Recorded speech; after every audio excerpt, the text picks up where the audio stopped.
How's it, guys? Welcome back. Thank you for joining.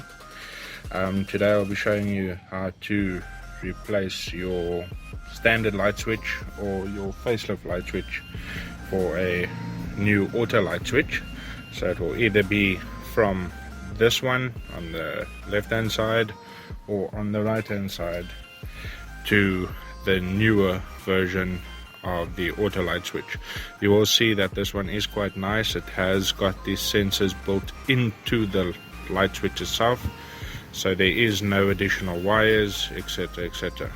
Quite a well built piece. As once again, please make sure that you get the correct pins that corresponds with your car. You do get a smaller type plug and you get a bigger type plug as well. So what I'm going to do is I'm going to pull out the existing one. If you want to loosen it, as I already have, you push in your light switch, you'll turn it, and then you'll be able to pull out your actual switch itself. So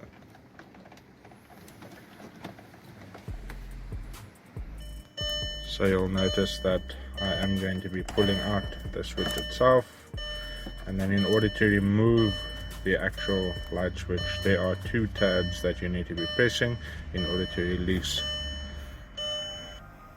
So once it has been released, you can go ahead and fit your new switch. I'm using one hand to actually record and press here, so one moment please.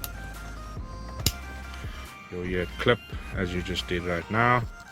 Let's do a tiny little test. Plugged in, you will be able to test, and you'll see that everything does switch on as per norm, which is quite cool.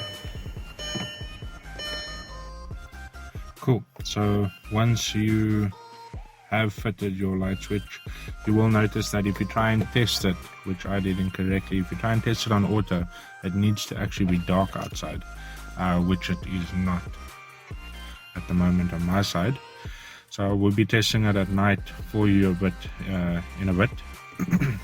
Another thing is that when it is on auto, you take your key and you put your ignition on, then it will automatically switch on all of your lights as per norm.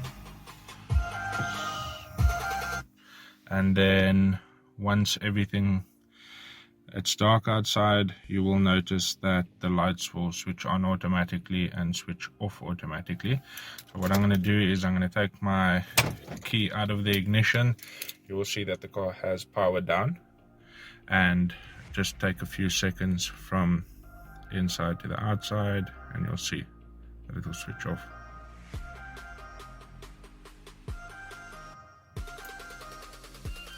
Cool. I'll be back to show you a bit later.